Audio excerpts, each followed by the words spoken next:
ज्ञान दिया नहीं जा सकता, ज्ञान ट्रांसफरेबल नहीं है। ज्ञान तो अंदर से उगने वाली चीज़ है। मैं उदाहरण से समझाता हूँ आपको, आप समझिएगा इसको। दो रास्ते हैं। सपोज करिए आपका दिमाग है, माइंड है, ठीक है, दो अलग अलग दिशाओं से यहाँ पे चीज़ें हो रही हैं। एक है चीज़ों को दिमाग में भरना, एक होता है चीज़ों को दिमाग से बाहर निकलना। ज्ञान का संबंध किससे है? ए से या बी से? ज्ञान का मतलब चीज़ों को इकट्ठा कर लेना, जितना ज़्यादा मैं सुनूं, जितना ज़्यादा मैं पढ़ूं, जितना ज़्यादा मैं देखूं, उनको इकट्ठा करता चला जाऊं, इसे ज्ञान कहते हैं। या मैं अपने अंदर से क्या नया निकाल रहा हूँ, मैं अपने अंदर से क्या क्रिएट कर रहा हूँ, इसे ज्ञान कहते हैं। ऑफकोर्स आप सभी कहेंगे भाई जो दिमाग के अंदर से निकले उसे ज्ञान कहते हैं। जो अंदर से कुछ नया क्रिएट करे, जो अंदर से नया क्रिएशन करे, उसे ज्ञान कहेंगे। हमारी 12-15 साल की पूरी स्कूल सिस्टम की पढ़ाई में बच्चे इस रास्ते पर चल रहे हैं, इस रास्ते पर चल रहे हैं। बच्चे इकट्ठा करते हैं या चीज़ें कुछ निकालते भी हैं अपने दिमाग से। 90% टाइम वो ये कर रहे होते हैं। 10% हो सकता है एक्सेप्शन कि बच्चे ये कर रहे हैं, लेकिन 90% जोर तो हमारा इसी बात पर है कि हम पूरा लेक्चर सुना दे रहे हैं, पूरा टॉपिक एक्सप्लेन कर दे रहे हैं, वीडियोस दिखा दे रहे हैं, पीपीटी शोज कर दे रहे हैं, हम नोट्स लिखा दे रहे हैं, क्वेश्चन आंसर याद करने के लिए कह दे रहे हैं। हम क्या कह रहे हैं? इकट्ठा कर लो। जितना ज़्यादा इकट्ठा करोगे उतना ज्ञान आएगा? बिल्कुल भी नहीं है। कबीर साहब का एक दोहा भी ऐसी बात को लेकर, पोथी पढ़ जग मुआ, पंडित भया ना कोई, ढाई आकर प्रेम का पढ़े सो पंडित हो। तो अगर पोथी पढ़ने से, अगर ये किताबें पढ़ने से, अगर चीज़ें इकट्ठा करने से ज्ञान आता होता तो सारे लोग बस इकट्ठा ही कर रहे होते, फिर उनको त्यागने की ज़रूरत कहाँ पड़ती है? ज्ञान का संबंध इकट्ठा करने से बिल्कुल भी नहीं है। समझिए इस बात को। देखिए, ज्ञान तो उसे चाहिए होगा ना जिसके पास अज्ञान होगा। जिसके पास ऑलरेडी ज्ञान है वो ज्ञान क्यों लेगा? तो अज्ञानी को ज्ञान चाहिए, ठीक है। अज्ञानी को क्या चाहिए? ज्ञान चाहिए। तो अज्ञान में कुछ जोड़ा जाए तब ज्ञान बने, या कुछ हटाया जाए तब ज्ञान बने? अगर आप अज्ञान में से कुछ हटा देंगे तो आप ज्ञान तक पहुंच जाएंगे। ज्ञान का मतलब चीज़ों को भरने से, चीज़ों को इकट्ठा करने से नहीं है, बल्कि जो चीज़ें आपने इकट्ठा करने की है उन सबको त्याग देने से, उन सबको छोड़ देने से, उन सबको हटा देने से। ज्ञान चीज़ों को इकट्ठा करने का नाम नहीं है। चीज़ों को इकट्ठा करना मतलब इन्फॉर्मेशन के रूप में कलेक्ट कर देना, ज्ञान इसे बिल्कुल भी नहीं कहते। आपको कितने चैप्टर्स आते हैं, कितने टॉपिक्स आते हैं, कितने क्वेश्चन आंसर्स आते हैं, आपने कितनी चीज़ें इकट्ठा कर रखी, कितने विचार इकट्ठा कर रखे हैं, ये सब उधारी का है, ये सब क्रेडिट पर है, ये सब उधारी का है, और ये सब एक दिन छिन जाएगा। ये आपका है ही नहीं, आपका अपना है ही नहीं वो। तो इन्फॉर्मेशन कलेक्ट करने का मतलब ज्ञान नहीं है। ज्ञान का मतलब है जो आपने कलेक्ट किया हुआ है, जो शब्दों का भंडार आपने इकट्ठा किया हुआ है, जितने शब्द आपने इकट्ठा कर लिए हैं अब तक, जोड़ लिए हैं अब तक, इन सब को मिटा देने का नाम है ज्ञान। इसलिए ज्ञान निशब्दता की ओर लेकर जाता है, मौन की तरफ लेकर जाता है। क्यों? क्योंकि वहाँ पे शब्द है ही नहीं, वहाँ पे सिर्फ एक चीज़ है जिसे बोलते हैं अर्थ, मायने। तो जीवन अर्थों से चलता है, शब्दों से नहीं चलता है। इसीलिए अर्थ पर काम करना है, शब्दों पर काम नहीं करना है। एक टीचर अक्सर गलती क्या कर दे रहे हैं, पेरेंट अक्सर गलती क्या कर दे रहे हैं, हम पढ़ते समय क्या गलती कर दे रहे हैं कि हम चीज़ों को इकट्ठा करने पर जोर दे रहे हैं, हम शब्दों को कलेक्ट करने पर जोर दे रहे हैं। ऐसे समझिए। ये मैंने इसके पहले भी अपनी एक वीडियो में डिस्कस किया था, आज इसको और ब्रीफ में डिस्कस करते हैं। इन्फॉर्मेशन को प्रोसेस करेंगे तो वो नॉलेज में कन्वर्ट होगी। इन्फॉर्मेशन जो भी notes, question answers, chapters, topics हमने एक्सप्लेन किए और बच्चे वहाँ पर बैठे हैं, बच्चों ने सुने, देखे, पढ़े, तो बच्चों ने उस इन्फॉर्मेशन को अपने अंदर लिया। लेट्स से ये माइंड है तो इसके अंदर भरा, ठीक। अब अगर ये प्रोसेस हो गया तो ये नॉलेज में कन्वर्ट हो जाएगा। इसका मतलब ये अपने दिमाग से कुछ नया क्रिएट करके देंगे। इनके दिमाग से कुछ निकलेगा जो कि ये नहीं होगा जो उन्होंने भरा था। यानी अगर यहाँ पे लिखा है Ram is a good boy और मैं इसी को रिपीट कर दूँ कि Ram is a good boy, तो इसका मतलब मैंने इन्फॉर्मेशन को लिया और इन्फॉर्मेशन को ही वापस कर दिया।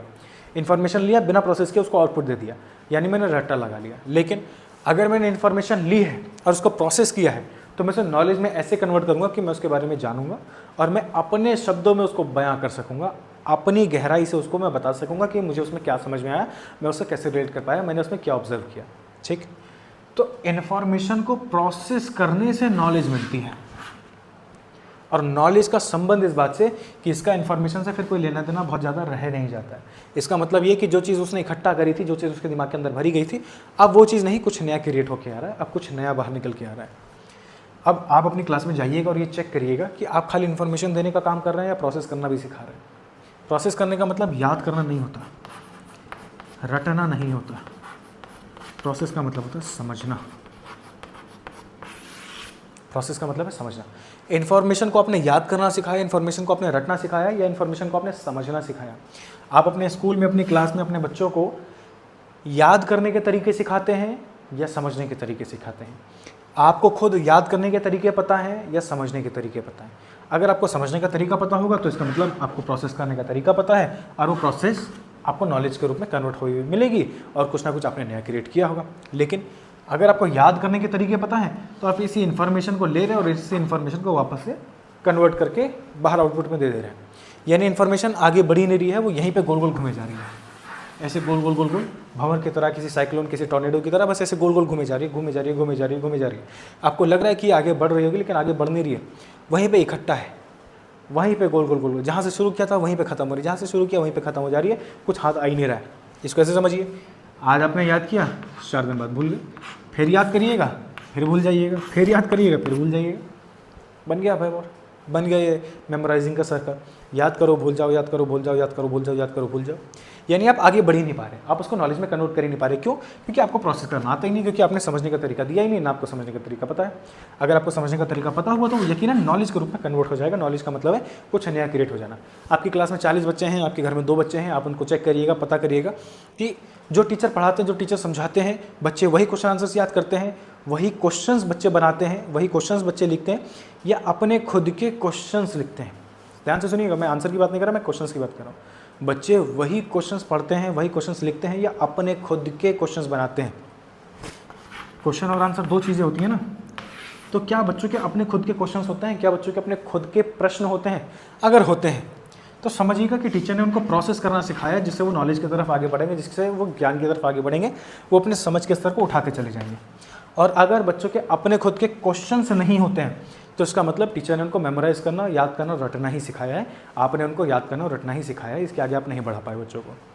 तो क्वेश्चंस अपने अगर बच्चों के बनने शुरू हो जाएंगे, अगर बच्चे अपने खुद के क्वेश्चंस जनरेट करना शुरू कर देंगे तो वो प्रोसेस करना सीख जाएंगे।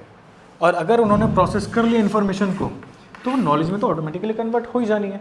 वो तो फिर नॉलेज में कन्वर्ट होने से कोई रोक ही नहीं सकता, ये तो ऑटोमेशन का पार्ट है। तो बस बात इतनी है कि हम इन्फॉर्मेशन को ही गोल गोल घुमाते चले जा रहे हैं कि इन्फॉर्मेशन को प्रोसेस में आगे बढ़ा रहे हैं। हम इन्फॉर्मेशन को प्रोसेस करके नॉलेज की तरफ आगे बढ़ा रहे हैं। और नॉलेज का मतलब आपके आंसर्स नहीं, नॉलेज का मतलब आपके क्वेश्चंस हैं। प्रोसेस का मतलब आपके आंसर्स नहीं, प्रोसेस का मतलब आपके क्वेश्चंस हैं। इसको ऐसे भी समझिए, 2 तरीके के बच्चे हैं। एग्जाम्पल के थ्रू समझ लेते हैं ना, थोड़ा सा आसान हो जाएगा आपके लिए भी। एक ए बच्चा है जिसने 200 क्वेश्चन आंसर्स याद किए, ठीक है। ए बच्चा है जिसने 200 क्वेश्चन आंसर याद किए। एक बी बच्चा है, इसने 50 प्रश्न अपने सेल्फ खुद के बनाए। आप मुझे बता सकते हैं दोनों में से समझदार आप किसे कहेंगे? ज्ञानवान किसे कहेंगे? बोधवान किसे कहेंगे? इसे या इसे? ऑफ कोर्स इसे। क्यों? क्योंकि इसने अपने खुद के जनरेट किए हैं, अपने खुद के प्रश्न बनाए हैं। और जो प्रश्न बनाना सीख जाएगा, जो प्रश्न की तरफ आगे बढ़ जाएगा, उसके अंदर उत्थान हो जाएगा जिज्ञासा का। और जहाँ जिज्ञासा होती है, ज्ञान स्वतः वहाँ होता ही होता है। जहाँ जिज्ञासा नहीं है वहाँ ज्ञान हो ही नहीं सकता। जैसे जहाँ अंधकार है इसका मतलब वहाँ प्रकाश नहीं है, और जहाँ प्रकाश है वहाँ पे अंधकार हो ही नहीं सकता। उसी तरह जहाँ पर जिज्ञासा है वहाँ ज्ञान है, जहाँ जिज्ञासा नहीं है वहाँ पर ज्ञान भी नहीं है। तो आपके बच्चे इस वाले रास्ते पर हैं, ये करते हैं, या वो खुद के प्रश्न बनाते हैं, ये चेक कर लीजिए। बच्चों के नोटबुक से पता चल जाएगा, आपके पढ़ाने के तरीके से पता चल जाएगा कि आप ए वाले हैं या बी वाले। आप याद करने के रास्ते पर आगे बढ़ते हैं या आप समझने के खुद के प्रश्न बनाने के रास्ते पर आगे बढ़ते हैं। आप चीज़ों को प्रोसेस करना जानते हैं, आप प्रोसेस करवाते हैं बच्चों को, या खाली इन्फॉर्मेशन को ही रिपीट करवाते चले जाते हैं। अगर आपको प्रोसेस करना सीखना है और सिखाना है तो आपको क्वेश्चंस बनाना सिखाना पड़ेगा, आंसर्स नहीं। कई लोग कहते हैं कि हम अपने बच्चों को बोलते हैं कि आप अपने माइंड से जो भी आपको समझ में आ रहा है खुद के आंसर्स लिखो।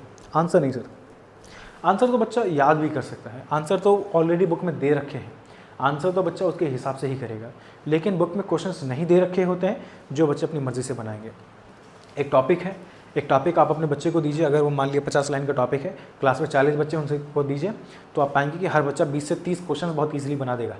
एक राइटर पूरे चैप्टर से 8 से 10 क्वेश्चंस देता है, पूरी एक्सरसाइज में 15 से 20 क्वेश्चंस देता है, जबकि हर बच्चा उस पूरे चैप्टर से 30 से 40, 50, 60, 80, 100 क्वेश्चंस बना सकते हैं।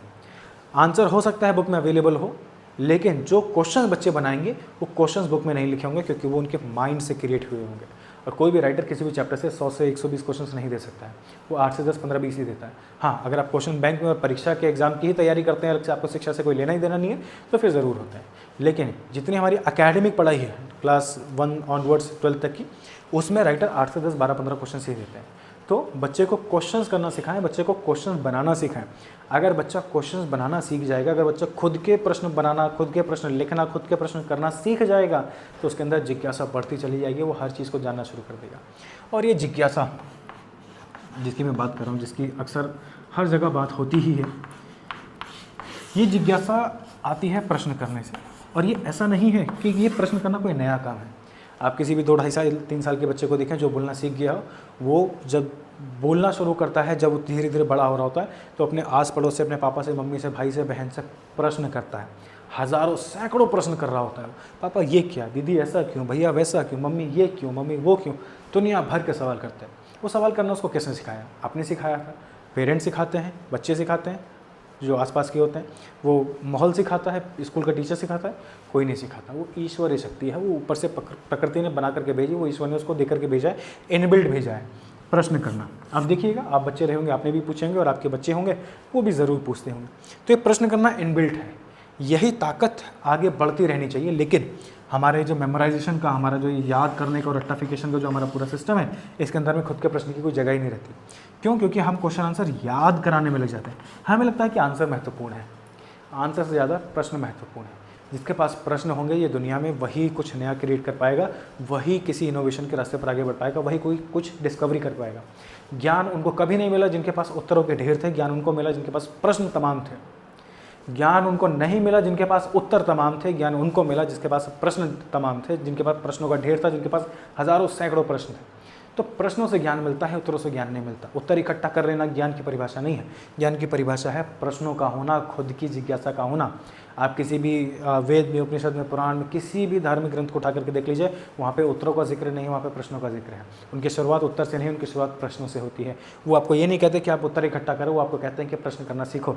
कोई भी गुरु आपको ये नहीं कहेगा कि आप उत्तर इकट्ठा करो, वो कहेगा आप प्रश्न करना सीखो। वो कहेगा अपने इस घड़े को खाली करो, वो कहेगा जो आपने इकट्ठा कर लिया है पहले उसको हटाओ। हटाने का मतलब है प्रश्न का होना। ये जितने भी आंसर इकट्ठा कर लिए इन सबको हटाना पड़ेगा आपको। और अगर आप अपने खुद के प्रश्न लेकर आओगे तभी आप ज्ञान पा पाओगे। यही काम अगर बचपन से बच्चे को सिखा दिया जाए, क्लास 1, 2, 3, 4, 5, 6, 7, 8 ऊपर 10, 12 तक सिखा दिया जाए, तो बच्चे के जीवन में जिज्ञासा कभी खत्म ही नहीं होगी। हमारे जीवन में या तो जिज्ञासा हो सकती है या निराशा ही हो सकती है। और क्योंकि हमारे जीवन में मैक्सिमम टाइम पे जिज्ञासा होती नहीं, इसीलिए हमारे जीवन में निराशा छाई होती है। आप देखिए, किसी 12th वाले बच्चे से पूछेगा, ग्रेजुएशन कर रहे लोगों से पूछेगा, अपने आस पड़ोस में पूछेगा, उनके पास प्रश्न ज़्यादा हैं, जिज्ञासा ज़्यादा है या निराशाएं ज़्यादा हैं? आप पाएंगे उन्होंने अपने जीवन में निराशा इकट्ठा कर लिया। क्यों निराशा इकट्ठा कर ली? क्योंकि उन्होंने उत्तर के ढेर लगा लिए, क्योंकि उन्होंने उत्तर इकट्ठा कर लिए। उनको किसी ने बताया कि विचार इकट्ठा कर लो, उनको किसी ने बताया कि किताबें पढ़ लो, इकट्ठा कर लो, उनको किसी ने बताया कि अच्छी अच्छी किताबें पढ़ लो और इनमें जो अच्छे अच्छे वाक्य दे रखे हैं उनको इकट्ठा कर लो। तो ये सब इकट्ठा करते करते करते करते उनके पास उत्तर तमाम हो गए। और उत्तर तमाम होने से क्या हुआ? जिज्ञासा खत्म होती चली गई, निराशा बढ़ती चली गई। अगर जीवन में जिज्ञासा है, मतलब प्रश्नों का ढेर है, मतलब आप प्रश्न करते हैं, मतलब आप खुद के क्वेश्चंस बनाते हैं, तो आपके जीवन में निराशा कभी आ ही नहीं सकती। आपके जीवन में हमेशा जिज्ञासा रहेगी और जिज्ञासा आपको ज्ञान तक पहुंचा देगी। ज्ञान कभी उनको मिल ही नहीं पाया जिनके पास प्रश्न नहीं थे।